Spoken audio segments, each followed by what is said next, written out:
അസ്സലാമു അലൈക്കും. എൻ്റെ പേര് ആഷിഖ്. എൻ്റെ ചോദ്യം, സായിബാബ, അമൃതാനന്ദമയി മുതലായവരെ സമൂഹത്തിൽ ഒരുപാട് വിദ്യാഭ്യാസ സമ്പന്നരായിട്ടുള്ള ഒരുപാട് പേര് അവരെ മനുഷ്യ ദൈവങ്ങളായിട്ട് ആരാധിക്കുന്നുണ്ട്.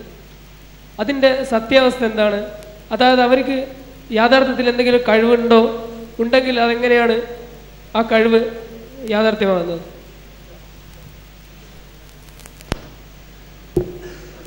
സായിബാബ, മാതാമൃതാനന്ദമയി, ഇങ്ങനെ ഒരുപാട് മനുഷ്യദൈവങ്ങളുടെ എല്ലാ ജാതിയിലുണ്ട് മനുഷ്യദൈവങ്ങൾ.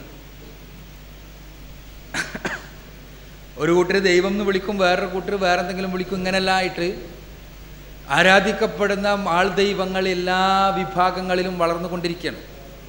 അത്ഭുതങ്ങളുടെ പിന്നിൽ മനുഷ്യർ ഓടിക്കൊണ്ടിരിക്കുന്നു. ഈ അത്ഭുതങ്ങളുടെ പിന്നിൽ ഒരു അത്ഭുതം ഒരു സ്ഥലത്ത് ഒരു ദൈവം ഉടലെടുക്കുന്നു, ആ ദൈവത്തിന് ശക്തി കുറയുന്നു, പിന്നീട് മറ്റേ ദൈവം വരുന്നു.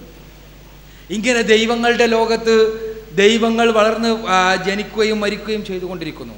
കുറേ ബുദ്ധിജീവികൾ എന്ന് പറയുന്നവർ അതിന് പിന്നിൽ എല്ലാറ്റിനും പിന്നിലുണ്ട്. പക്ഷേ ഒരല്പം ബുദ്ധി കൊടുത്ത് ചിന്തിക്കാൻ പലപ്പോഴും നമ്മൾ തയ്യാറാകാറില്ല. നിങ്ങൾ ചിന്തിച്ചു നോക്കുക. സത്യസായി ബാബയെ കുറിച്ച് പറയുമ്പോൾ അദ്ദേഹം എല്ലാ ശക്തിയുമുള്ള ദൈവമാണെന്നും ഞാൻ പോയാൽ തന്നെ എൻ്റെ ഹൃദയത്തിനകത്തുള്ളത് അതേപോലെ അദ്ദേഹം പറയും എന്നുമെല്ലാം പറയുന്ന ആളുകൾ അദ്ദേഹത്തെ കൊല്ലാൻ വേണ്ടി, സത്യസായി ബാബയെ കൊല്ലാൻ വേണ്ടി ഗൂഢാലോചന നടത്തുകയും സ്വന്തം കൊട്ടാരത്തിൽ കയറിക്കൂടുകയും ചെയ്ത അദ്ദേഹത്തിൻ്റെ 2 അംഗരക്ഷകരെ കുറിച്ച് അദ്ദേഹത്തിന് മനസ്സിലാക്കാൻ കഴിഞ്ഞില്ല എന്ന വസ്തുത അംഗീകരിക്കാൻ പാടുപെടുന്നു. അല്ലേ? നിങ്ങൾ ചിന്തിച്ചു നോക്കണം. നമ്മൾ മനസ്സിലാക്കണം.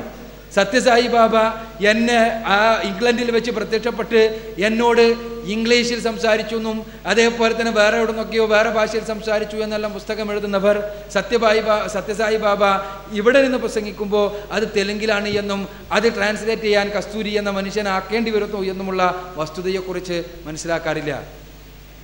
ദൈവമായിരുന്നുവെങ്കിൽ അദ്ദേഹത്തിൻ്റെ ഭാഷയിൽ പ്രസംഗിക്കുകയും ലോകത്തുള്ള മനുഷ്യർക്കെല്ലാം വ്യത്യസ്ത ഭാഷകളിലുള്ളവർക്കെല്ലാം ആ ഭാഷകളിൽ കേൾക്കുകയും ചെയ്യുന്ന സംവിധാനം ഉണ്ടാക്കായിരുന്നു. അദ്ദേഹത്തിന് എല്ലായിടത്തും പറയാൻ പറ്റുമെങ്കിൽ. ഞാൻ സൂചിപ്പിക്കുന്ന അദ്ദേഹത്തിന് വില കുറച്ച് കാണിക്കാനോ അദ്ദേഹത്തെ ആരാധിക്കുന്നവരെ നിന്ദിക്കാനോ വേണ്ടിയല്ല, മറിച്ച് പലപ്പോഴും ബുദ്ധി കൊടുത്ത് ചിന്തിക്കാൻ നമ്മൾ തയ്യാറാകാറില്ല എന്ന് പറയാൻ വേണ്ടിയാണ്. അത് മുസ്ലിം ദൈവമായിരുന്നാലും നമ്മെ സംബന്ധിച്ചിടത്തോളം അതിൽ ജാതി വ്യത്യാസമൊന്നുമില്ല. AT കോവൂര് യുക്തിവാദി, അദ്ദേഹത്തെ ഞാൻ അംഗീകരിക്കുന്നില്ല. പക്ഷേ അദ്ദേഹം സത്യസായി ബാബയുടെ അടുത്ത് ചെന്നിട്ട് പറഞ്ഞു, ഞങ്ങളുടെ നാട്ടിൽ നിങ്ങൾ ഉണ്ടാക്കുന്നത് സ്വർണ്ണ ചെയിൻ ഉണ്ടാക്കി കൊടുക്കുന്നു, സൈക്കോ 5 വാച്ച് ഉണ്ടാക്കി കൊടുക്കുന്ന ആളുകൾക്ക്. അന്ന് സൈക്കോ 5 വാച്ചിൻ്റെ കാലം. അന്ന് അദ്ദേഹം പറഞ്ഞു, സൈക്കോ 5 വാച്ച് ഉണ്ടാക്കിയിട്ട് കാര്യമില്ല, അത് മെയ്ഡ് ഇൻ ജപ്പാനാണ്, നിങ്ങൾ ഉണ്ടാക്കേണ്ടത് മെയ്ഡ് ഇൻ സ്വർഗം വാച്ചാണ്. അപ്പോൾ എന്നാൽ ഞങ്ങളുടെ നാട്ടിൽ, ഞങ്ങൾ മലയാളികളാണ്, ഞങ്ങളുടെ നാട്ടിൽ വളരെ പട്ടിണി പാവങ്ങളാണുള്ളത്, ഞങ്ങൾക്ക് ഇതൊന്നും കിട്ടിയിട്ട് വലിയ കാര്യമില്ല, ഞങ്ങൾക്ക് ആവശ്യം ഞങ്ങളുടെ നാട്ടിൽ ഏറ്റവും ഇഷ്ടപ്പെട്ട ഒരു ഫ്രൂട്ട് ഉണ്ട്, ചക്ക, അതൊന്നും ഉണ്ടാക്കി തരാൻ പറ്റുമോ എന്ന്. എവിടുന്ന് ഉണ്ടാക്കുക? എവിടെ ഒളിപ്പിച്ചു വെക്കാൻ പറ്റാത്ത ഉണ്ടാക്കാൻ കഴിയില്ലല്ലോ. സത്യസായി ബാബ അല്ല ആര് വിചാരിച്ചാലും ദൈവം തമ്പുരാൻ. നമ്മൾ ചിന്തിക്കേണ്ടത് ഇതേപോലെയുള്ള അത്ഭുതങ്ങൾ എല്ലാ സമൂഹത്തിലും, മുസ്ലിം സമൂഹത്തിലുണ്ട്, ക്രൈസ്തവ സമൂഹത്തിലുണ്ട്. ഈ അത്ഭുതങ്ങളുടെ പിന്നിൽ ഓടിക്കൊണ്ടിരിക്കുന്ന മനുഷ്യർമാർ. എന്നിട്ട് ദൈവികത അവകാശപ്പെടുന്നവർ ഒന്നുകിൽ ദൈവം എന്ന് പറയും, അതല്ലെങ്കിൽ ദൈവത്തിൻ്റെ സ്വന്തക്കാരെന്ന് പറയും, അതല്ലെങ്കിൽ ദല്ലാളന്മാരെന്ന് പറയും. എന്ത് പറഞ്ഞാലും നമുക്ക് പറയാനുള്ളത് ഇതാണ്: ഇവർക്ക് കഴിവുണ്ടാകാമില്ലായിരിക്കാം, പൈശാചികമായ കഴിവുകളുള്ള ആളുകളുണ്ടാകാം. കഴിവുണ്ടോ ഇല്ലേ എന്നുള്ളത് ദൈവമാകുവാനുള്ള യോഗ്യതയാണെങ്കിൽ ശകുന്തളാദേവി ദൈവമാകണ്ടേ? അല്ലേ? കമ്പ്യൂട്ടറിനേക്കാളും സ്പീഡിൽ കണക്ക് കൂട്ടുന്ന ശകുന്തളാദേവി അവരെങ്ങാനും ദേവിയാണെന്നൊക്കെ പറഞ്ഞു കിട്ടിയാൽ നമ്മുടെ നാട്ടിൽ ഒരുപാട് ബുദ്ധിജീവികൾ അതിൻ്റെ പിന്നിലുണ്ടാവും, സംശയമൊന്നും വേണ്ട. ഇനി ഒരു കരണ്ട് ബാലനെ കുറിച്ച് കേൾക്കാറുണ്ടായിരുന്നു. ഇപ്പോൾ അദ്ദേഹത്തെ കുറിച്ച് കേൾക്കാറില്ല. എവിടെയെങ്കിലും കരണ്ട് കുറിച്ച് മരിച്ചോ എന്നറിയില്ല. അദ്ദേഹത്തിൻ്റെ ശരീരത്തിലൂടെ കരണ്ട് നിങ്ങൾ ശ്രദ്ധിച്ചിട്ടുണ്ടാവും, പത്രങ്ങളിലെല്ലാം വന്നിരുന്നു. എന്നാൽ അദ്ദേഹം ദൈവമാണെന്ന് പറഞ്ഞാൽ അതിന് പിന്നിലും കുറേ ആളുണ്ടാവും. ചില കഴിവുകൾ ചില ആളുകൾക്കുണ്ടാകും, ചില കഴിവുകളുണ്ടാവും.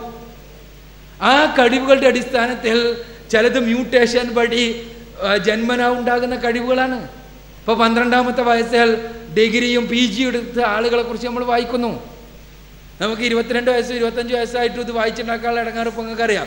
പിന്നെ 12ാമത്തെ വയസ്സിൽ ഡിഗ്രിയും PG എല്ലാം എടുത്താണ് നടക്കുന്ന ആളുകളുണ്ട്.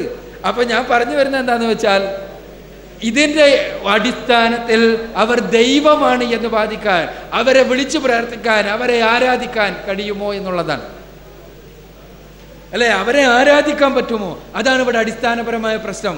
സ്രഷ്ടാവും സംരക്ഷകനുമായ തമ്പുരാൻ സായിബാബയെയും മാതാമൃതാനന്ദമയെയും മുഹമ്മദ് നബിയെയും യേശു ക്രിസ്തുവിനെയും എല്ലാവരെയും സൃഷ്ടിച്ച പരിപാലിച്ചു കൊണ്ടിരിക്കുന്ന മഹാതമ്പുരാൻ, പരമകാരുണികനായ കരുണാനിധിയായ തമ്പുരാൻ, അവനെ മാത്രം ആരാധിക്കുക, അവനെ മാത്രം വിളിച്ചു പ്രാർത്ഥിക്കുക എന്ന് വന്നാൽ പിന്നെ ആരും ഇങ്ങനെ ചൂഷണവുമായി വരുന്ന പ്രശ്നമില്ല.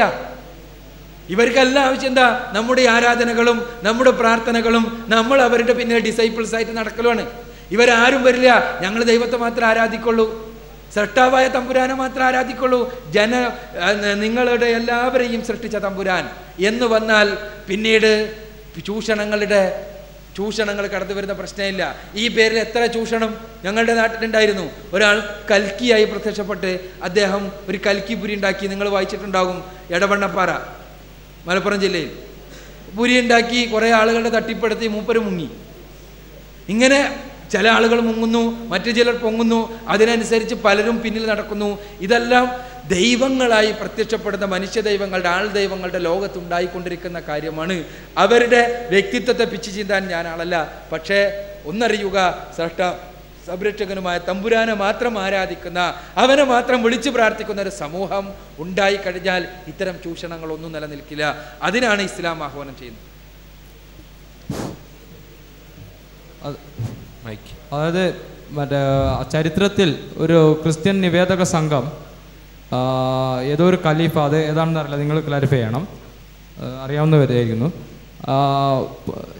കാണാൻ പോയപ്പോൾ അവർക്ക് പ്രാർത്ഥിക്കാൻ വേണ്ടി പള്ളിയുടെ ഒരു ഭാഗത്ത് തന്നെ സൗകര്യം ചെയ്തു കൊടുത്തു എന്ന് കേട്ടിരിക്കുന്നു. പക്ഷേ ഇവിടെ ഒരു പ്രശ്നം എന്താണെന്ന് വെച്ചാൽ ഖുർആനിൽ തന്നെ പറഞ്ഞിരിക്കുന്നു, സൂറത്തുൽ മാഇദ 51 ആയത്, വിശ്വസിച്ചവരെ യഹൂദന്മാരെയും ക്രിസ്ത്യാനികളെയും, ഞാൻ ഇംഗ്ലീഷിൽ പറയാം കാരണം ഇംഗ്ലീഷാണ് എഴുതിയത്, Jews, O ye believe, take not Jews and Christians for your friends and protectors. They are but friends and protectors to each other. And he amongst you, those who in Muslim community turns to them is of them. Verify as verily Allah coed not a people a just.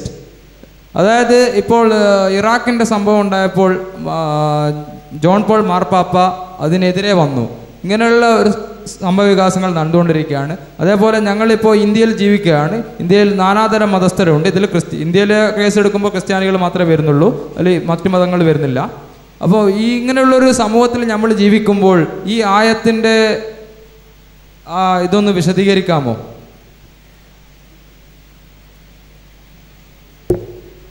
ഖുർആനിലെ 5-ാം അധ്യായം സൂറത്തുൽ മാഇദയിലെ 51-ാമത്തെ വചനം, യാ അയ്യുഹല്ലദീന ആമനൂ ലാ തത്തഖിദുൽ യഹൂദ വന്നസാറ ഔലിയാ എന്ന് പറയുന്ന വചനം. ഇത് ആണ് സുഹൃത്ത് ഇവിടെ ഉദ്ധരിച്ചിട്ടുള്ളത്. എന്താണെന്ന് വെച്ചാൽ, സത്യവിശ്വാസികളെ നിങ്ങൾ ജൂതന്മാരെയും ക്രിസ്ത്യാനികളെയും ഔലിയാക്കളാക്കരുത്, ആത്മമിത്രങ്ങളാക്കരുത്. 51-ാമത്തെ വചനം മാത്രമല്ല സൂറത്തുൽ മാഇദയിലുള്ളത്. 52 മുതൽ 56 വരെയുള്ള വചനങ്ങൾ വായിച്ചിരുന്നെങ്കിൽ സുഹൃത്തിന് തന്നെ ഈ സംശയം ബോധ്യപ്പെടുമായിരുന്നു. ഒരു പ്രശ്നമല്ല. എന്താണ് സംഭവം എന്ന് പറഞ്ഞുതരാം, അപ്പോൾ വളരെ കൃത്യമാവും നിങ്ങൾക്ക്. സുഹൃത്തിന് പറഞ്ഞു, ഈ ഖുർആൻ അനുസരിച്ച് ജീവിക്കണമെന്ന് നിഷ്കൃഷ്ട ഉണ്ടായിരുന്ന സഹാബത്ത്, അവരുടെ കാലത്ത്, സഹാബത്തിൻ്റെ കാലത്തല്ല, സത്യത്തെ റസൂലുള്ളാഹി സ്വല്ലല്ലാഹു അലൈഹി വസല്ലമയുടെ കാലത്താണ് സംഭവം. നജ്റാനിലെ ക്രൈസ്തവർ വന്നപ്പോൾ അവരുടെ പ്രാർത്ഥനയ്ക്ക് പള്ളിയുടെ ഒരു സ്ഥലം ഒഴിഞ്ഞു കൊടുത്തത്, അവിടെ പ്രാർത്ഥനയ്ക്ക് അനുവദിച്ചത് സംഭവ ചരിത്രത്തിൽ നിന്ന് എടുത്ത് സുഹൃത്തിനെ ഉദ്ധരിച്ചു. അപ്പോൾ ഈ ആയത്തിൽ നിന്ന് റസൂലുള്ളാഹി സ്വല്ലല്ലാഹു അലൈഹി വസല്ലം മനസ്സിലാക്കിയത് എന്താണ്, അതേപോലെ തന്നെ സഹാബത്ത് മനസ്സിലാക്കിയത് എന്താണ് പ്രശ്നം?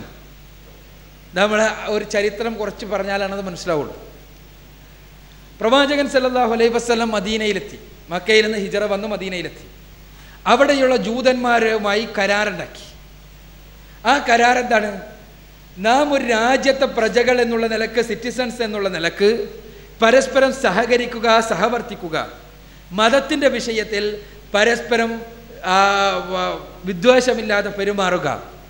നിങ്ങൾക്ക് നിങ്ങളുടെ മതമനുസരിച്ച് ജീവിക്കാം. മതസ്വാതന്ത്ര്യം, പൂർണ്ണമായ സ്വാതന്ത്ര്യം. മുസ്ലിങ്ങളുടെ മതമനുസരിച്ച് ജീവിക്കട്ടെ, പൂർണ്ണ സ്വാതന്ത്ര്യം. എന്നാൽ രാജ്യത്തിൻ്റെ പൊതുവായ പ്രശ്നങ്ങളിൽ ഈ രാഷ്ട്രത്തിനെതിരെ, ഈ രാഷ്ട്രത്തിൻ്റെ നായകൻ പ്രവാചകൻ സല്ലല്ലാഹു അലൈഹി വസല്ലമയാണ്.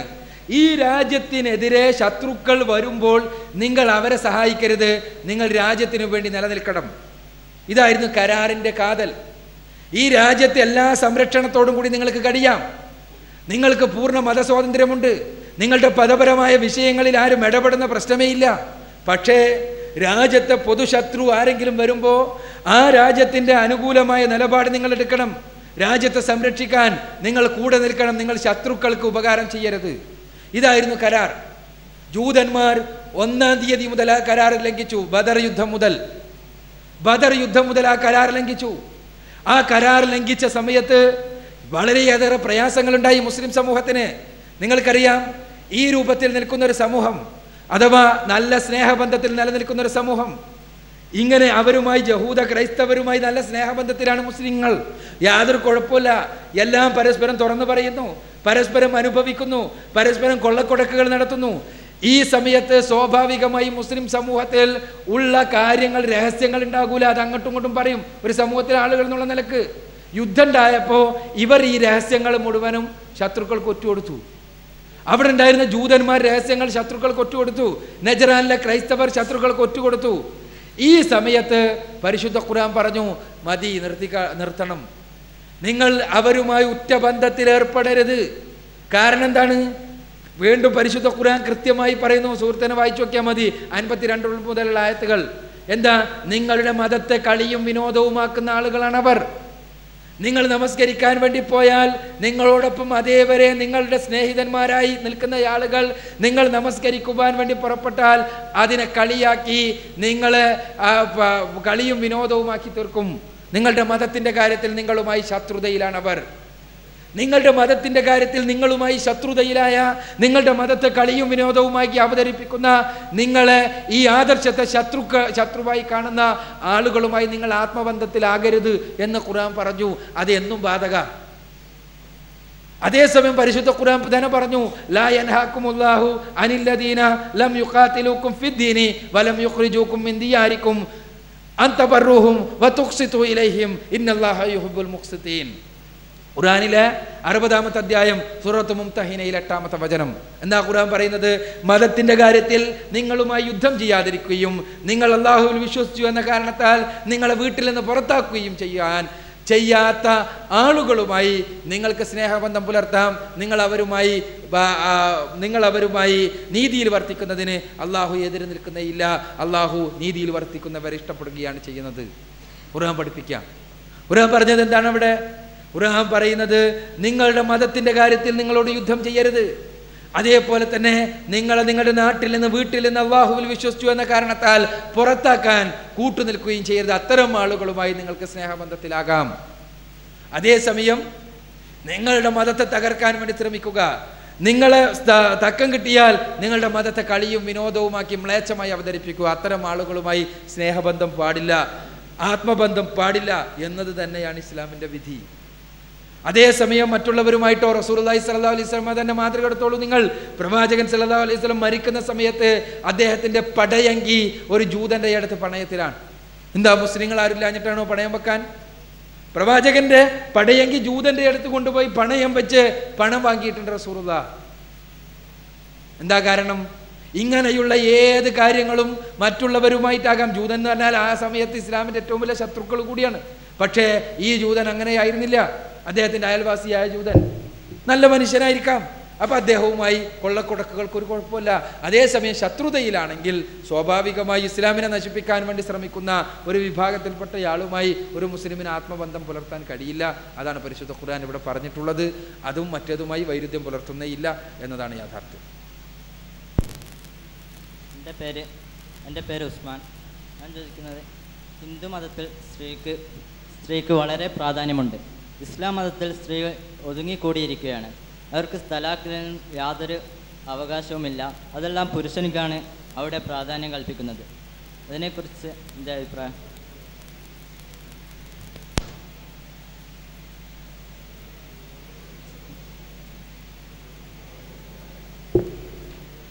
ഹിന്ദുമതത്തിൽ സ്ത്രീക്ക് വളരെയധികം സ്വാതന്ത്ര്യമുണ്ട്.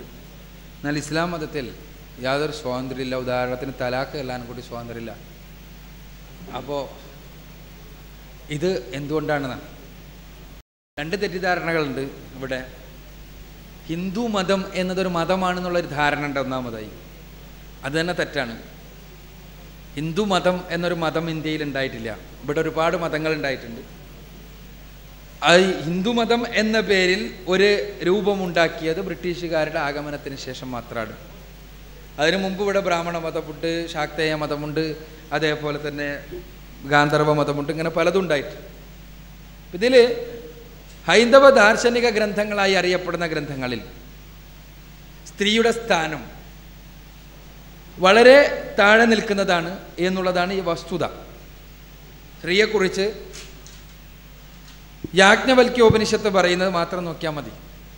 യാജ്ഞവൽക്യോപനിഷത്തിലെ 12ാമത്തെ ശ്ലോകത്തിൽ നമുക്കിങ്ങനെ കാണാം: സർവേഷാം ദോഷരത്നാനാം സുസമുദ്ഗികയാനയ ദുഃഖശൃംഖലയാം നിത്യ മലമസ്തു മമ സ്ത്രീയാം. സർവദോഷങ്ങളുടെയും പേടകമാണ്, സർവദുഃഖങ്ങളുടെയും പേടകമാണ് സ്ത്രീ. അവളിൽ നിന്ന് ഭഗവാൻ നിന്നെ രക്ഷിക്കട്ടെ എന്നാണ്. നിങ്ങളോടെല്ലാം ഉള്ള ഒരു പ്രാർത്ഥനയായിട്ടാണ് പറയുന്നത്. എല്ലാ ദുഃഖങ്ങളുടെയും. അതേപോലെ തന്നെ മനുസ്മൃതിയിൽ 9ാം അധ്യായത്തിലെ 2ാമത്തെ വചനം നമ്മൾ വായിക്കുന്നത് ഇങ്ങനെയാണ്: ആ സ്വതന്ത്രാഹ സ്ത്രീയഃ കാര്യാഃ പുരുഷൈർ സ്വൈർ ദിവാനിശം വിഷയേഷു ച സജ്ജന്ത്യഃ സംസ്ഥാപ്യ ആത്മനോവശേ. സ്ത്രീക്ക് ഒരവസ്ഥയിലും സ്വാതന്ത്ര്യം കൊടുക്കാൻ പാടില്ല. ഇത് ഞാൻ പറയുന്നത് ഹൈന്ദവ ദാർശനികന്മാർ ഈ പുരാതന കാലത്തെ ഗ്രന്ഥങ്ങളെ ഒഴിവാക്കുകയും വളരെ പുരോഗമനാത്മകമായ സിദ്ധാന്തങ്ങളുമായി മുന്നോട്ട് വരികയും ചെയ്തിട്ടുണ്ട് എന്നത് വസ്തുതയാണ്. പക്ഷേ ഒരു ഗ്രന്ഥങ്ങൾ എന്നുള്ള നിലക്ക് ഈ ഗ്രന്ഥങ്ങളിൽ പറയുന്നത് ഈ രൂപത്തിലുള്ള ആശയങ്ങളാണ് നമ്മൾ മനസ്സിലാക്കണം. അതോടൊപ്പം സ്ത്രീയെക്കുറിച്ചുള്ള ഇസ്ലാമികമായ കാഴ്ചപ്പാട്, സ്ത്രീ അവൾക്ക് നൽകേണ്ട സകല അവകാശങ്ങളും നൽകുകയും അവളും സ്ത്രീ പുരുഷ പാരസ്പര്യത്തിൽ അധിഷ്ഠിതമായ കുടുംബ സംവിധാനവും സാമൂഹ്യ സംവിധാനവുമാണ് ഉണ്ടാകേണ്ടത് എന്ന് ഇസ്ലാം പഠിപ്പിക്കുകയും ചെയ്തു എന്നുള്ളതാണ്. പരിശുദ്ധ ഖുർആൻ വളരെ വ്യക്തമായി തന്നെ സ്ത്രീക്കും പുരുഷനും ആത്മീയമായ തലത്തിൽ ഒരേ അവകാശങ്ങളാണ് എന്നും ഒരേ രൂപത്തിലാണ് പരിഗണിക്കപ്പെടേണ്ടത് എന്നും ഖുർആൻ കൃത്യമായി പഠിപ്പിച്ചു. ഖുർആനിലെ 4ാം അധ്യായം സൂറത്തുൻ നിസാഇലെ 124ാമത്തെ വചനം നോക്കുക നിങ്ങൾ: വമൻ യഅമൽ മിനസ് സ്വാലിഹാത്തി മിൻ ദക്കറിൻ വ ഉൻസ ഔ ഉൻസ വഹുവ മുഅ്മിനുൻ വഉലൈക യദ്ഖുലൂനൽ ജന്നത വലാ യുളമൂന നഖീറ. ആരെങ്കിലും സത്യവിശ്വാസിയായിക്കൊണ്ട് സൽക്കർമ്മം അനുഷ്ഠിക്കുകയാണെങ്കിൽ, സ്ത്രീ ആയിരുന്നാലും പുരുഷനായിരുന്നാലും, അവർ സ്വർഗപ്രവേശത്തിന് അർഹരാവുന്നതാണ്. അവർക്ക് യാതൊരു അനീതിയും അവരോട് കാണിക്കപ്പെടുന്നതല്ല. വലാ യുളമൂന നഖീറ, ഒരു തരിമ്പ് പോലും അനീതി കാണിക്കപ്പെടുകയില്ല. ഒരു തരിമ്പ് പോലും. സ്ത്രീ പുരുഷ വിവേചനം എന്നത് അവിടെ ഇല്ല തന്നെ. പിന്നെ ഭൗതിക കാര്യങ്ങളിലാണെങ്കിൽ നിങ്ങൾ നോക്കുക, 18ാം നൂറ്റാണ്ട് വരെ എഴുതപ്പെട്ട ഒരു ഗ്രന്ഥത്തിലും സ്ത്രീക്ക് എന്തെങ്കിലും അവകാശമുള്ളതായി ഒരു പരാമർശവും കാണാൻ സാധ്യമല്ല. 18ാം നൂറ്റാണ്ട് വരെ എഴുതപ്പെട്ട മതപരമോ അതല്ലെങ്കിൽ മറ്റ് ധർമ്മശാസ്ത്രപരമായ മറ്റേതെങ്കിലും ഗ്രന്ഥങ്ങളിലോ സ്ത്രീക്ക് എന്തെങ്കിലും അവകാശമുള്ളതായി, സ്ത്രീയുടെ ബാധ്യതകളെക്കുറിച്ച് എഴുതപ്പെട്ട ഒരുപാട് ഗ്രന്ഥങ്ങളുണ്ട്, എന്തെങ്കിലും അവകാശമുള്ളതായി നമുക്ക് കാണാനേ കഴിയില്ല. എന്നാൽ പരിശുദ്ധ ഖുർആനിലെ 2ാമത്തെ അധ്യായം സൂറത്തുൽ ബഖറയിലെ 228ാമത്തെ വചനത്തിൽ വളരെ കൃത്യമായി പറഞ്ഞു: വലഹുന്ന മിസ്ലുല്ലദി അലൈഹിന്ന ബിൽ മഅറൂഫ്. സ്ത്രീക്ക് അവൾക്ക് ഉത്തരവാദിത്തങ്ങളെപ്പോലെ തന്നെ ലഭിക്കപ്പെടേണ്ട അവകാശങ്ങളുമുണ്ട്. ആ അവകാശങ്ങൾ എന്തൊക്കെയാണെന്ന് ഖുർആൻ കൃത്യമായി നിർവചിച്ച് പറഞ്ഞു കൊടുത്തു. അതിൽപ്പെട്ട ഒന്നാണ് വിവാഹമോചനത്തിനുള്ള അവകാശം. സ്ത്രീക്ക് ഇസ്ലാമികമായി വിവാഹമോചനത്തിന് അവകാശമുണ്ട്. വിവാഹമോചനത്തിന് സ്ത്രീക്ക് പുരുഷനുള്ളതുപോലെ തന്നെ സ്ത്രീക്കും അവകാശമില്ല എന്നുള്ളത് തെറ്റിദ്ധാരണയാണ്.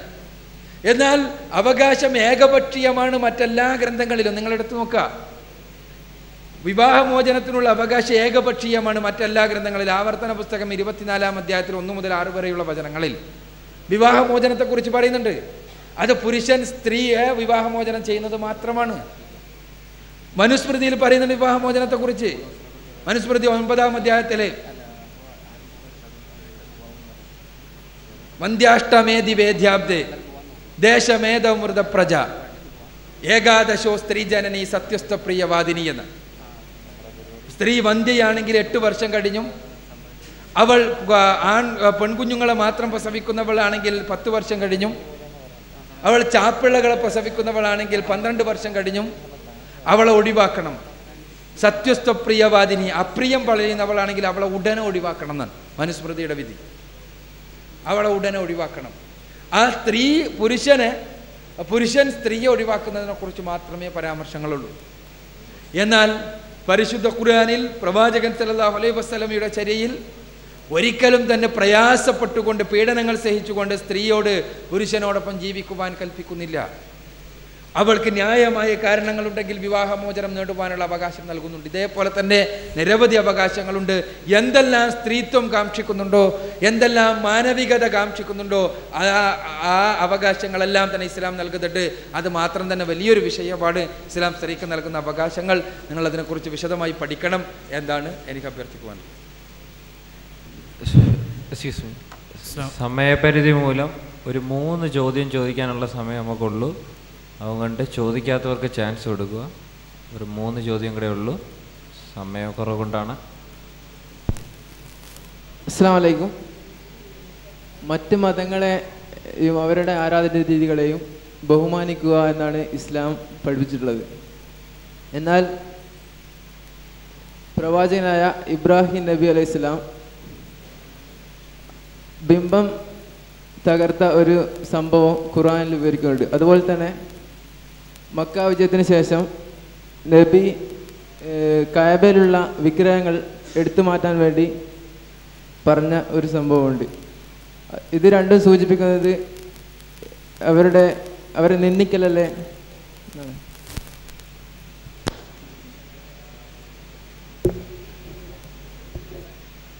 ഖുർആനിലെ 6-ാം അധ്യായം സൂറത്തുൽ അൻആമിലെ 108-ാമത്തെ വചനത്തിൽ വലാ തസുബ്ബുല്ലദീന യദ്ഊന മിൻ ദൂനില്ലാ, അള്ളാഹു ഒഴിച്ച് അവർ ആരാധിക്കുന്ന പ്രാർത്ഥിക്കുന്ന വസ്തുക്കളെ നിങ്ങൾ ചീത്ത പറയരുതെന്നുണ്ട്.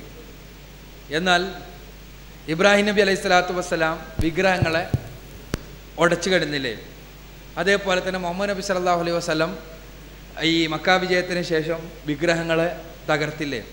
ഇതെല്ലാം തന്നെ അന്യ മത ആരാധന വസ്തുക്കളെ നിന്ദിക്കലല്ലേ?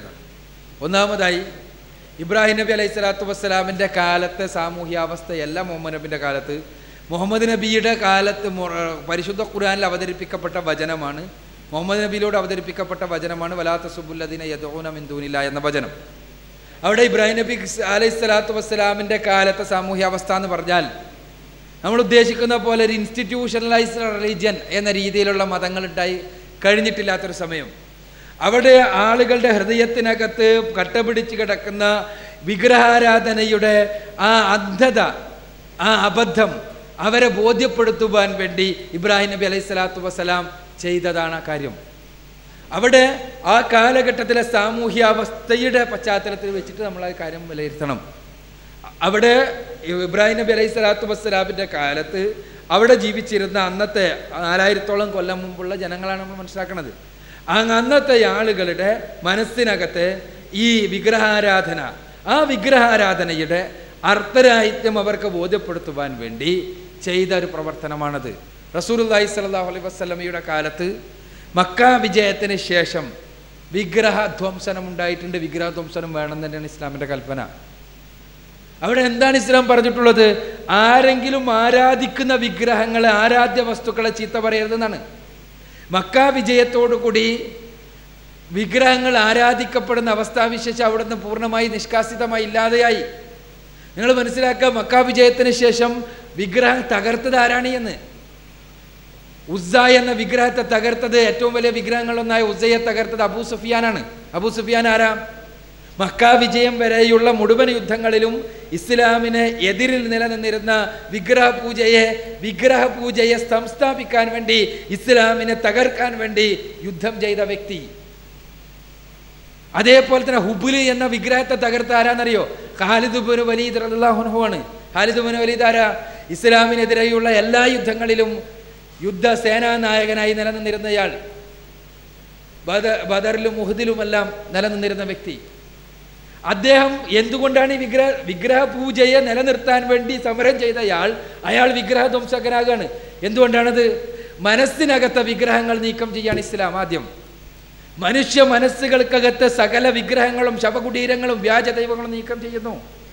എന്നിട്ട് അവിടെ സർവശക്തനായ സ്രഷ്ടാവിനെ മാത്രം സന്നിവേശിപ്പിക്കുന്നു. അങ്ങനെയുള്ള ആളുകൾ വന്നാൽ, അങ്ങനെയുള്ള ആളുകൾ ഉൾക്കൊള്ളുന്ന ഒരു സമൂഹത്തിൽ പിന്നെ എന്തില്ല? വിഗ്രഹ പൂജയില്ല. അപ്പോൾ പിന്നെ ആ വിഗ്രഹങ്ങൾ എന്തല്ല? പൂജിക്കപ്പെടുന്ന വസ്തുക്കളല്ല, ആരാധിക്കപ്പെടുന്ന വസ്തുക്കളല്ല, അത് പഴയ സംസ്കാരത്തിന്റെ അവശിഷ്ടങ്ങളാണ്. ഇവിടെ ഏകനായ സ്രഷ്ടാവ് മാത്രം ആരാധിക്കപ്പെടുന്ന അവസ്ഥ സംജാതമായി കഴിഞ്ഞാൽ പിന്നീട് പഴയ തെറ്റിലേക്ക് മനുഷ്യൻ തിരിച്ചു പോകുന്ന രീതിയിൽ ഉള്ള ചിഹ്നങ്ങൾ അവശേഷിപ്പിക്കരുത് എന്ന് തന്നെയാണ് ഇസ്ലാമിന്റെ തീരുമാനം. അതുകൊണ്ട് തന്നെ അത്തരം ചിഹ്നങ്ങൾ നശിപ്പിക്കാൻ ഇസ്ലാം കൽപ്പിച്ചിട്ടുണ്ട്. അതാണ് പ്രവാചകൻ സല്ലല്ലാഹു അലൈഹി വസല്ലം ചെയ്തത്. ആ ചിഹ്നങ്ങൾ നശിപ്പിക്കുകയാണ്. അവിടെ എന്തല്ല, അവിടെ ആരാധിക്കുന്ന ഒരു വ്യക്തി പോലും ഇല്ല. മക്കയിൽ ആ സമയത്ത് ഈ വസ്തുവിലെ ഈ വിഗ്രഹങ്ങൾ ആരാധിക്കുന്ന വ്യക്തികളില്ല. അവരെ ഇന്നലെ വരെ ആരാധിച്ചവരും ഇന്നലെ വരെ അവയെ ആരാധിക്കുവാൻ വേണ്ടി, അവയുടെ ആരാധ്യത നിലനിർത്തുവാൻ വേണ്ടി യുദ്ധം ചെയ്തവരും അവയുടെ ആരാധ്യത നിഷേധിച്ച മുഹമ്മദിനെ നിഷ്കാസനം ചെയ്യണം എന്ന് ആഗ്രഹിച്ചവരുമായ ആളുകളാണ് ഇന്ന് ആ വിഗ്രഹത്തെ തകർക്കാൻ സന്നദ്ധമായത്. കാരണം അവരുടെ മനസ്സുകൾക്കൊത്തുള്ള വിഗ്രഹങ്ങളെ തകർത്തു. അപ്പോൾ സ്വാഭാവികമായും വിഗ്രഹം ആരാധിക്കപ്പെടുന്ന അവസ്ഥാവിശേഷമില്ലാതെയായി. പിന്നീട് ആ സമൂഹത്തിൽ വിഗ്രഹത്തിൻ്റെ ആവശ്യമില്ല. അതുകൊണ്ട് തന്നെ അവിടെ ആരുടെയെങ്കിലും മതവികാരം വ്രണപ്പെടുന്ന പ്രശ്നമില്ല. ആരെങ്കിലും ആരാധിക്കുന്ന വിഗ്രഹങ്ങളെ തകർക്കുന്നതല്ല ഖുർആൻ പറഞ്ഞത്. മറിച്ച് എന്താണ്? ആരുടെയും ആരാധ്യ വസ്തുക്കളെ ചീത്ത പറയരുത് എന്നാണ്. ആരാധ്യ വസ്തുവല്ലാതായി മാറിയതിന് ശേഷമാണ് തകർത്തിട്ടുള്ളത് എന്നതാണ് ഇസ്ലാമിൻ്റെ ചരിത്രത്തിൽ നിന്ന് മനസ്സിലാക്കാൻ കഴിയുന്നത്. ഇസ്ലാമികമായി പറഞ്ഞാൽ അതിന് ഇതാണ് കാരണം എന്നുകൂടി നാം മനസ്സിലാക്കുക. മനുഷ്യ മനസ്സിലെ വിഗ്രഹങ്ങൾ ആദ്യം നിഷ്കാസനം ചെയ്തു. ആ നിഷ്കാസനമായ ഒരു സമൂഹം ഉണ്ടായാൽ പിന്നീട് പഴയ സംസ്കാരത്തിൻ്റെ അവശിഷ്ടങ്ങൾ അവശേഷിപ്പിക്കുന്നതിന് ഇസ്ലാമിന് താല്പര്യമില്ല. ആ തെറ്റിലേക്ക് തിരിച്ചു പോകാൻ ഉള്ള എല്ലാ പഴുതും അടക്കുകയാണ് ഇസ്ലാം ചെയ്യുന്നത്. എൻ്റെ പേര് യൂനുസ് എന്നാണ്. നമ്മുടെ അക്ബർ സാഹിബ് പറയുകയുണ്ടായി നേരത്തെ, സൂറത്ത് നിസായിൽ 124 ആത്മീയ കാര്യങ്ങളിൽ പുരുഷനെ പോലെ തന്നെ സ്ത്രീക്കും അതേ സ്ഥാനം കൽപ്പിക്കുന്നു. എന്നാൽ എന്തുകൊണ്ടാണ് ആ പ്രവാചകത്വം എന്ന ആത്മീയമായ സ്ഥാനം സ്ത്രീക്ക് നൽകാത്തത്? അതിനെക്കുറിച്ച് ഖുർആനിൽ വ്യക്തമായ തെളിവുകളുണ്ട്. ആത്മീയ കാര്യങ്ങളിൽ ഉന്നതമായ സ്ഥാനം സ്ത്രീക്കും പുരുഷനും ഒരേപോലെയുണ്ടെങ്കിൽ പിന്നെ എന്തുകൊണ്ടാണ് പ്രവാചകത്വം സ്ത്രീക്ക് നൽകാതിരുന്നതെന്നാണ്. പ്രവാചകത്വം എന്നത് ഒരു ഉന്നതമായ അവസ്ഥയാണെങ്കിലും അതിനേക്കാൾ വലിയൊരു ഉത്തരവാദിത്വമാണ് നമ്മൾ മനസ്സിലാക്കണം. ഒരു പെണ്ണിന് ഏറ്റെടുക്കാൻ കഴിയുന്നതിനേക്കാൾ വലിയ ഭാരമാണത്. പ്രവാചകത്വം കേവലം ഒരു സ്ഥാനമല്ല, മറിച്ച് വമ്പിച്ചൊരു ഉത്തരവാദിത്തമാണ്. സമൂഹത്തിൽ ഇറങ്ങി പ്രബോധനം ചെയ്യുകയാണ് വഹി ലഭിച്ചാൽ പിറ്റേന്ന് മുതൽ ചെയ്യേണ്ടത്. സമൂഹത്തിൻ്റെ പീഡനങ്ങളിലും പ്രയാസങ്ങളിലും സഹിച്ച് നിലനിൽക്കാൻ, ആ സമൂഹത്തോട് പടപൊരുതി നിലനിൽക്കാൻ ഒരു പെണ്ണിൻ്റെ ചപലതകൾക്ക് സാധ്യമല്ല, പ്രയാസമാണ്. അവളുടേതായ ജൈവികമായ സവിശേഷതകൾ അവൾക്ക് സ്വാഭാവികമായും അനുഭവിക്കും. അവളുടെ ഉത്തരവാദിത്ത നിർവഹണം സാധിക്കില്ല. അവൾക്ക് ഗർഭിണിയാകാം, അവൾ കുഞ്ഞിനെ പ്രസവിച്ച അവസ്ഥയുണ്ടാകാം. ഉത്തരവാദിത്ത നിർവഹണത്തിന് കഴിയുമോ? സാധ്യമല്ല. അപ്പൊ അതുകൊണ്ട് തന്നെ അതൊരു ഉത്തരവാദിത്തമാണ്. ഉത്തരവാദിത്തമായത് കൊണ്ട് തന്നെ പ്രവാചകത്വം പെണ്ണിലെ ഏൽപ്പിച്ചാൽ അത് അവൾക്ക് പ്രയാസകരമായി ഭവിക്കുക മാത്രമേ ഉള്ളൂ. അതേസമയം പ്രവാചകന്മാരടക്കമുള്ള മുഴുവൻ സത്യവിശ്വാസികൾക്കും മാതൃകയായി പരിശുദ്ധ ഖുർആൻ എടുത്തു പറഞ്ഞത് 2 സ്ത്രീകളെയാണ് നമ്മൾ മനസ്സിലാക്കുന്നത്. ഖുർആനിൽ 66-ാമത്തെ അധ്യായം വളരെ വ്യക്തമായി തന്നെ 2 സ്ത്രീകളെ, എന്താ 2 സ്ത്രീകളെ സത്യവിശ്വാസികൾക്ക് മുഴുവനും മാതൃകയായി, ലോകത്തുള്ള മുഴുവൻ സത്യവിശ്വാസികൾക്കും മാതൃകയായി, അവസാന നാൾ വരെയുള്ള മുഴുവൻ സത്യവിശ്വാസികൾക്കും മാതൃകയായി 2 സ്ത്രീകളെയാണ് എടുത്തു പറഞ്ഞത്. ഒന്ന് യേശുവിൻ്റെ മാതാവിനെ മറിയയെയും, രണ്ടാമത്തേത് ഫറോവയുടെ പത്നിയായിരുന്ന പത്നിയെയും. പത്നിയുടെ പേര് ഖുർആനിൽ പറഞ്ഞിട്ടില്ല, ഹദീസുകളിൽ ആസിയ എന്ന് വന്നിട്ടുണ്ടെങ്കിലും പത്നിയെയും ഈ 2 പേരെയാണ് എടുത്തു പറഞ്ഞത്. അതിൻ്റെ അർത്ഥം എന്താ? പ്രവാചകനായിട്ടില്ലെങ്കിലും ആത്മീയമായ അവസ്ഥയിൽ സത്യത്തോടും ധർമ്മത്തോടും നീതിയോടും ഒപ്പം നിന്ന് കഴിഞ്ഞാൽ എന്ത് ചെയ്യാൻ പറ്റും? ഉന്നതമായ സ്ഥാനം നേടിയെടുക്കാൻ കഴിയും എന്നുള്ളതാണ്. അതേസമയം പ്രവാചകത്വം ഒരു ഭയങ്കര ഉത്തരവാദിത്തമാണ്. ആ ഉത്തരവാദിത്തം ഒരു പെണ്ണിന് ഏറ്റെടുക്കാൻ കഴിയില്ല. അവളുടേതായ പ്രയാസങ്ങളും പ്രശ്നങ്ങളുമുണ്ട്. അതുകൊണ്ട് തന്നെയാണ് ഇസ്ലാം പടച്ചോൻ പെണ്ണിനെ അത് ഏൽപ്പിക്കാതിരുന്നത് എന്നാണ് ഞാൻ മനസ്സിലാക്കുന്നത്. ഇത് അവസാനത്തെ ചോദ്യമായിരിക്കും. അസ്സലാമു അലൈക്കും. എൻ്റെ പേര് ഷഹീർ. ഒരു അമുസ്ലിമിന് ഇസ്ലാമിനെ കുറിച്ചുള്ള സന്ദേശം എത്തിച്ചു കൊടുക്കുക എന്നുള്ളത് ഒരു മുസ്ലിമിൻ്റെ കടമയാണല്ലോ. പക്ഷേ ഒരാൾ അമുസ്ലിമായി ജനിക്കുന്നു, അയാൾ അമുസ്ലിമായി തന്നെ ജീവിക്കുന്നു. തൻ്റേതല്ലാത്ത കാരണത്താൽ അയാൾക്ക് ഇസ്ലാമിനെ കുറിച്ച് അറിയാൻ കഴിയാതെ വരുന്നു. അയാൾ അമുസ്ലിമായി തന്നെ മരിക്കുന്നു. അപ്പോൾ എന്തായിരിക്കും അയാളുടെ വിധി?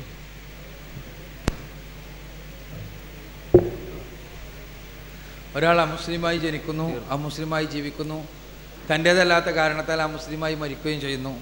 അയാളുടെ വിധി എന്താണെന്ന് ഒന്നാമതായി തന്നെ പറയട്ടെ അല്ലേ? തൻ്റേതല്ലാത്ത കാരണത്താൽ അയാൾക്ക് ഇസ്ലാമിനെ കുറിച്ച് അറിയാൻ കഴിഞ്ഞില്ല. അപ്പോൾ മുസ്ലിമായി തന്നെ മരിക്കുന്നു. അപ്പോൾ അയാളുടെ വിധി എന്താണെന്നുള്ള ചോദ്യം അല്ലേ? ഒന്നാമതായി തന്നെ പറയട്ടെ, അമുസ്ലിമായി ആരും ജനിക്കുന്നില്ല. എല്ലാവരും ജനിക്കുന്നത് ശുദ്ധ പ്രകൃതിയോടുകൂടിയാണ്. റസൂലുള്ളാഹി സ്വല്ലല്ലാഹു അലൈഹി വസല്ലം പറഞ്ഞത് അതാണ്. ഫിത്രത്തോടു കൂടിയാണ് ഓരോരുത്തരും ജനിക്കുന്നത്, ശുദ്ധ പ്രകൃതിയോടുകൂടിയാണ് ജനിക്കുന്നത്. പിന്നെ അവരെ അഗ്നി ആരാധകരും ബഹുദൈവ ആരാധകരും വിഗ്രഹ പൂജകരും എല്ലാം ആക്കി മാറ്റുന്നത് അവരുടെ മാതാപിതാക്കളും അവരുടെ സാഹചര്യവുമാണ്. ആ ശുദ്ധ പ്രകൃതിയിലേക്കുള്ള തിരിച്ചുപോക്കാണ് ഒരാൾ ഇസ്ലാം സ്വീകരിക്കുമ്പോൾ ചെയ്യുന്നത്. ആ സ്രഷ്ടാവും സംരക്ഷകനുമായ തമ്പുരാനിലേക്കുള്ള തിരിച്ചുപോക്ക്. വിഗ്രഹങ്ങളിൽ നിന്ന് വിഗ്രഹത്തിലേക്കല്ല, ഒരു വിഗ്രഹത്തിൽ നിന്ന് വേറൊരു വിഗ്രഹത്തിലേക്കല്ല, ഒരു ആൾ ദൈവത്തിൽ നിന്ന് മറ്റൊരാൾ ദൈവത്തിലേക്കല്ല, ഒരു ശവകുടീരത്തിൽ നിന്ന് വേറെ ശവകുടീരത്തിലേക്കുമല്ല, സ്രഷ്ടാവും സംരക്ഷകനുമായ തമ്പുരാനിലേക്കുള്ള തിരിച്ചുപോക്ക്. ഇനി പ്രശ്നം അവരുടെ വിധി എന്താണെന്നാണ്. ഒന്ന്, വിധി പറയേണ്ടത് ഞാനല്ല, പടച്ചോനാണ്. അത് പടച്ചോനെ നമ്മളെ ഏൽപ്പിക്കുക. പടച്ച തമ്പുരാൻ ആരോടും അനീതി പ്രവർത്തിക്കുകയില്ല എന്ന് ഖുർആൻ പറഞ്ഞിട്ടുണ്ട്. ഒരു വിഭാഗത്തെയും അവർക്ക് ഒരു മുന്നറിയിപ്പുകാരൻ അയക്കാതെ അവരെ ശിക്ഷിക്കുകയില്ല എന്നും ഖുർആൻ പറഞ്ഞിട്ടുണ്ട്. പക്ഷെ അയാളുടേതായ കാരണമാണോ അതോ അയാളുടേതല്ലാത്ത കാരണമാണോ ഈ കാര്യം അറിയാതിരിക്കുവാൻ കാരണമെന്ന് കൃത്യമായി അറിയുന്ന പടച്ചോൻ, ആ പടച്ച തമ്പുരാനാണ് വിധി നിർണായകൻ എന്നുള്ളത് കൊണ്ട് തന്നെ അവൻ അനീതി ചെയ്യുകയില്ല എന്നുള്ളത് കൊണ്ട് തന്നെ നമ്മൾ അവരെ കുറിച്ച് ആലോചിച്ച് വേവലാതിപ്പെടേണ്ടതില്ല. പടച്ചവൻക്ക് അറിയാലോ ഓരോരുത്തരുടെയും കാരണവും കൃത്യമായി, എന്താണ് കാരണം കൃത്യമായിട്ട് അറിയാം. പക്ഷെ നമ്മൾ വേവലാതിപ്പെടേണ്ടത് നമ്മളെ പറ്റിയാണ്.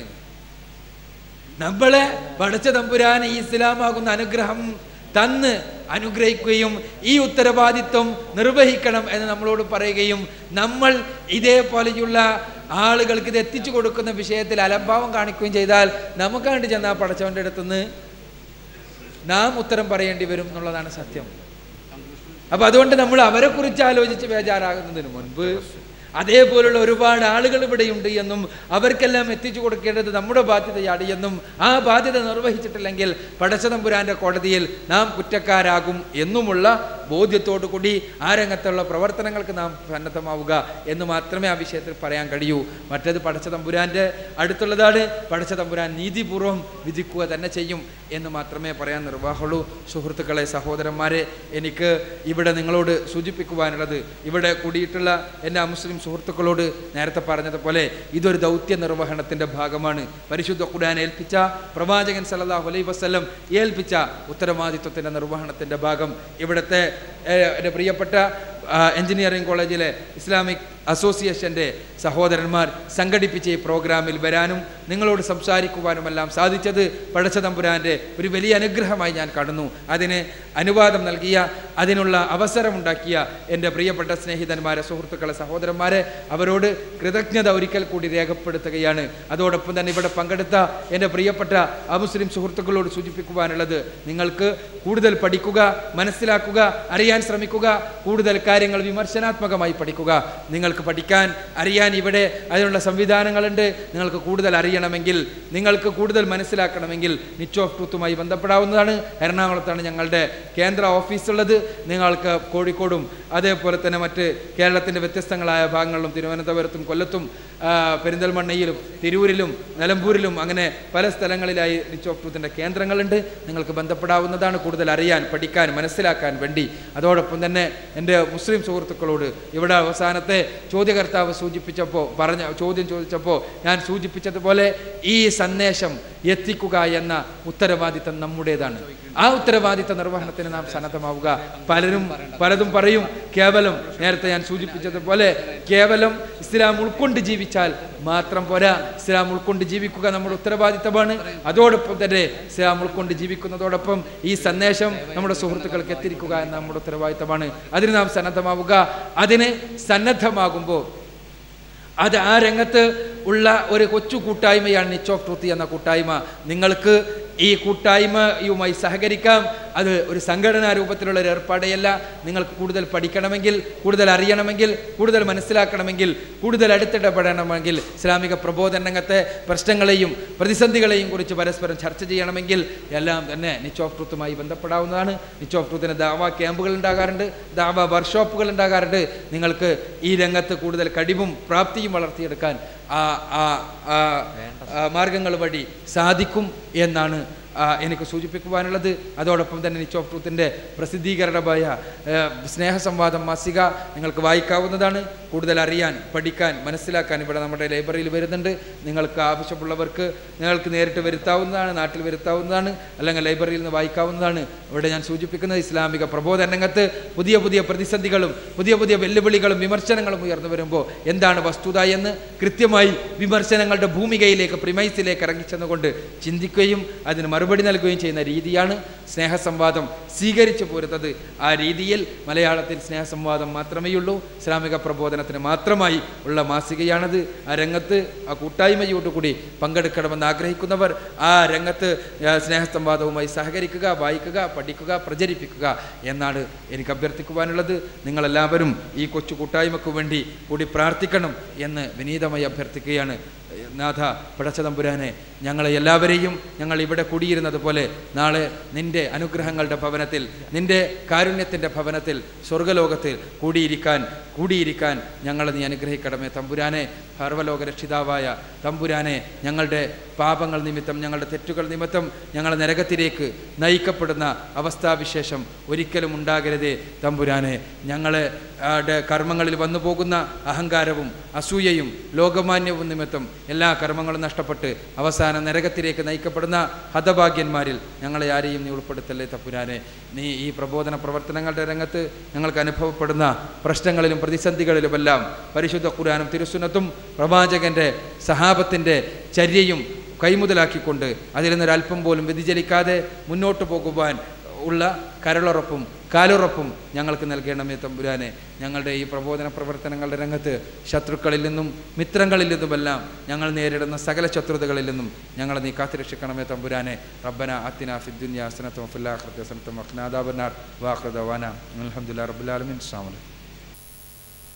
ബിസ്മില്ലാഹിർ റഹ്മാനിർ റഹീം. ادع إلى سبيل ربك بالحكمة والموعظة الحسنة وجادلهم بالتي هي أحسن إن ربك هو أعلم بمن ضل عن سبيله وهو أعلم بالمهتدين. وإن عاقبتم فعاقبوا بمثل ما عوقبتم به ولئن صبرتم لهو خير للصابرين. واصبر وما صبرك إلا بالله ولا تحزن عليهم ولا تك في ضيق مما يمكرون. إن الله مع الذين اتقوا والذين هم محسنون.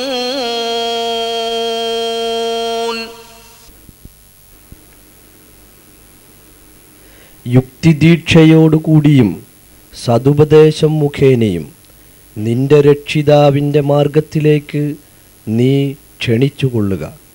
ഏറ്റവും നല്ല രീതിയിൽ അവരുമായി സംവാദം നടത്തുകയും ചെയ്യുക. തീർച്ചയായും നിന്റെ രക്ഷിതാവ് തൻ്റെ മാർഗം വിട്ട് പിഴച്ചുപോയവരെപ്പറ്റി നല്ലവണ്ണം അറിയുന്നവനത്രേ. സന്മാർഗം പ്രാപിച്ചവരെപ്പറ്റിയും അവൻ നല്ലവണ്ണം അറിയുന്നവനത്രേ.